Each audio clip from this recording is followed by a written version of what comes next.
Good evening and salutations, my GH fans. You know, a couple of days ago in my live stream, someone was in there saying that, they've been changing writers, and oftentimes when they change writers, they like to get rid of whatever storylines that was going on to start to fit their vision of what they want for the show moving forward. And it's seeming like that is starting to become apparently a lot more clear now. First, it was the loss of Molly and TJ's baby. Now is Blaze and Christina breaking up. I saw the previews for Natalia talking about, well, you know what, listen, since my daughter's gone, there's really no point in me being here. And I'm like, they're really cleaning house.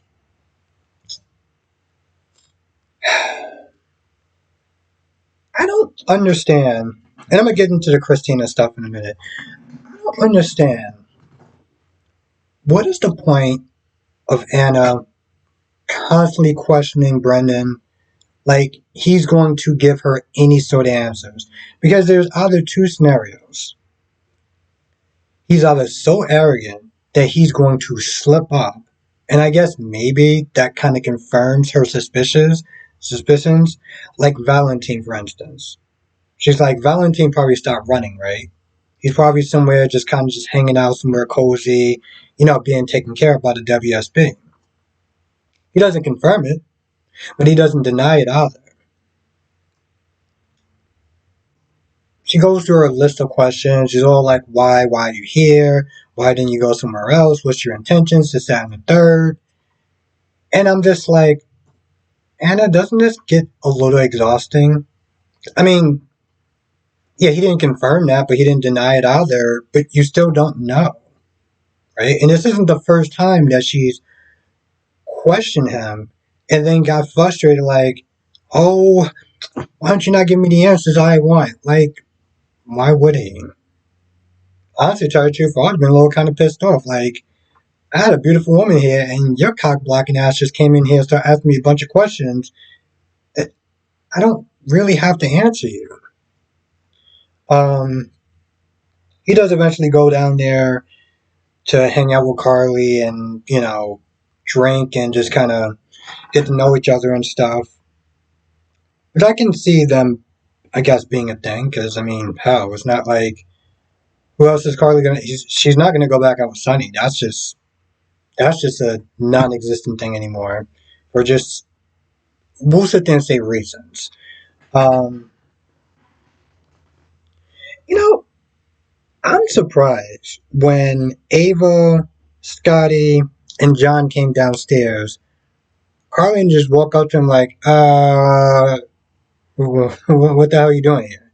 And just immediately decided to kick them out. Now, I think the only reason why she didn't do that is because Scotty's there. Scotty would have tried to come up with some sort of legal mumbo jumbo. Now, she could always use the we have a right to refuse service, right? But I think she just didn't want to go through the headache of the back and forth dealing with Scotty anyway. So, she's like, what are you doing out of jail? You did this, you did that, you did the third, but whatever. Let them sit down, let them celebrate for a little bit, just to get right back in their face. And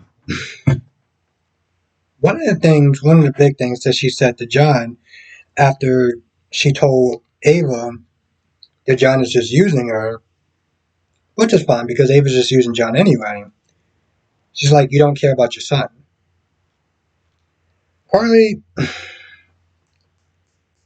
while you may have a point to some extent, let's not really go there. Okay, let's not go there with the you don't care about your son.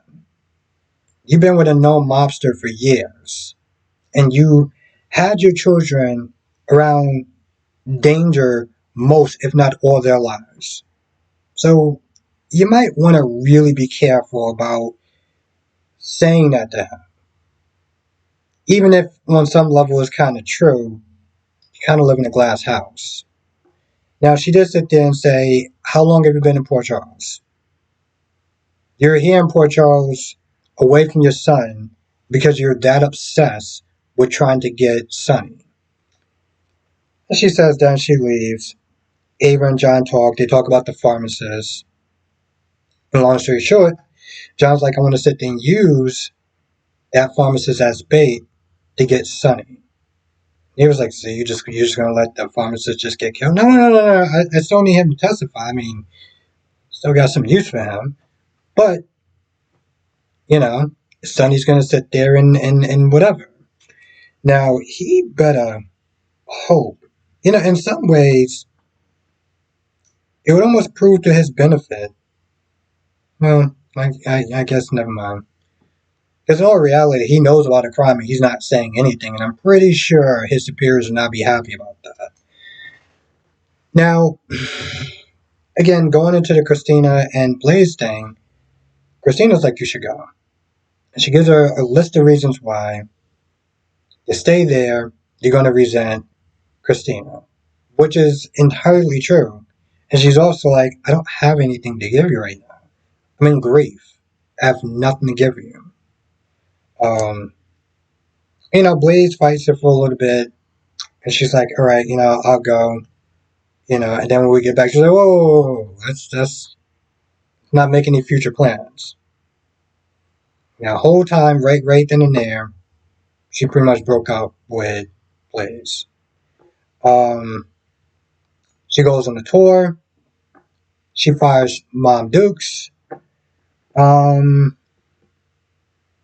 And so yeah, that's pretty much, kind of erasing or taking away a lot of stuff from the old writer and stuff.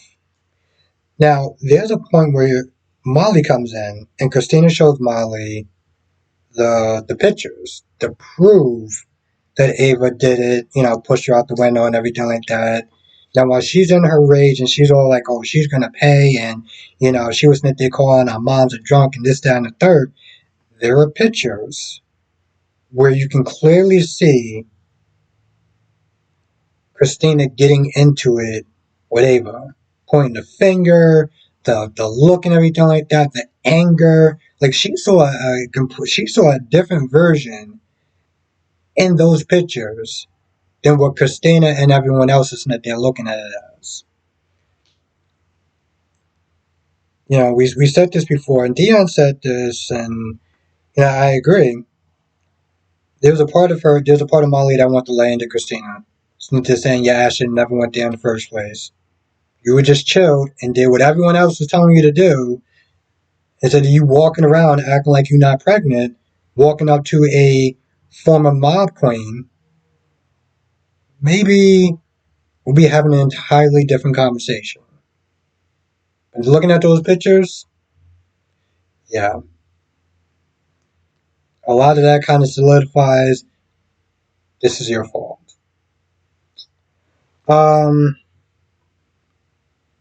Jason and Sonny, Jason is wondering if there's somebody else. Because she's like, yeah, Ava copped to the fact that she knew, but she didn't really tamper with it. Hell, Ava was sent there telling John, yeah, but I don't know who initially tampered with his meds. And Jason's sent there telling Sonny there's another enemy out there. Now, Sonny can't do anything to Ava right now, even if she's out on bail, whatever. What his plans is to use the pictures, the winning custody court, send her to jail, and then, when you're in jail, let's just sit there and say bad things happen. Now, Anna comes up there, and Anna's like, leave Ava alone. If you do anything, I'm going to come at you, blah, blah, blah, blah, yada, yada, yada. Which, I mean, it's amazing that she managed to come across as a hypocrite in the same episode. She's not there questioning Valentine and being like, oh, well, he's nice and cushy and everything. And I think Brennan was like, oh yeah, you mean after he got that anonymous tip that the FBI was coming in? So you let go a criminal, but you're coming up to this criminal and be like, well, if you do anything, if you mess with a single hair on her head, I'm coming at you. And yet you let a criminal go. Nice. Nice. But he's like, hey, listen, I'm not going to do anything. Because in all reality, he doesn't have to do anything so far. Those pictures are enough to sit there and make him win in family court. Or at least that's what he thinks. Because pictures can be doctored. Um, there's a lot of stuff. Even, like I said, even that one picture when Molly was sitting there looking, her pointing the finger and stuff like that, it can easily come across as Christina came there hostile as F, confronting Ava. And in a lot of ways, it can come across like, you know, it kind of solidifies her case. Hey, listen, she came at me. I had to sit there and defend myself. If you're a good lawyer, or half of a good lawyer like Scotty, you might have a chance to sit there and beat the charges. Now, Jason does sit there and say, what if Christina goes after Ava? And he's like, no, she don't have it in her. Okay, buddy. We'll see. And if it does happen, just remember we had this conversation when Jason was like, she could do it. Using it there. Nah. Okay. Almost forgot about the tea party. Listen, I get it. They want to show Tracy being human. I personally do think that this was literally the fluff of the episode, kind of the filler of the episode. Um, and yes, of course, now Violet has been initiated into the family joke of, but this isn't your house, this is Monica's house. Okay, Alan is the one that gave it to her. She goes to this whole. I'm not gonna lie. She actually brought out the good tea, like the good tea set that her mom. That was her mom. I'm like, y'all can sit there and use toys. I mean, I'm not just saying that Violet's the type of person that starts playing around with teas and tea sets and everything. But why are we taking a chance with the good tea set when you have plastic tea sets? Okay, you know what? Never mind. I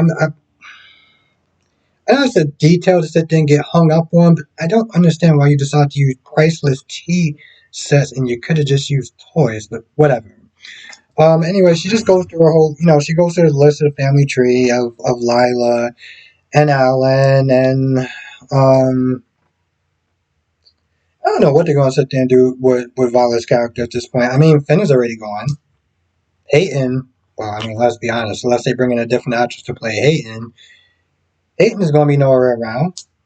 So what are we doing with Violet at this point? I'm not gonna lie, I wouldn't be too surprised if they didn't just write Violet off. I mean, in all reality, what purpose does she serve? I mean, I guess unless she's gonna be like a pseudo practice for when Brooklyn and Chase have their own child. Because other than that, I don't really see the point of her still being on the show. I really don't. Oh yeah, and in case I forgot to sit there and say, Blaze fires on Natalia. I did say that, but Blaze fires Natalia. She finally grew a backbone. Now, this might actually be probably her last episode. I didn't read anything yet. I didn't go any spoilers or anything like that. This is just my assumption that this is probably her last episode. Which I gotta sit there and say, if this is her last episode and she finally grew a backbone, I mean, hell, I don't think really a lot of people are actually going to miss her. Hell, I didn't even think a lot of people are going to sit there and miss the couple of Christina and Blaze. A lot of people didn't really like them, so. I mean, I didn't really care either way. You know, I'm not really a couples person, so it's like her staying or going means nothing to me. But I felt like a lot of other people didn't really like them, so you know, they'd be happy. Let me check something. Anyway, I feel like that's about it. I can't think of anything else to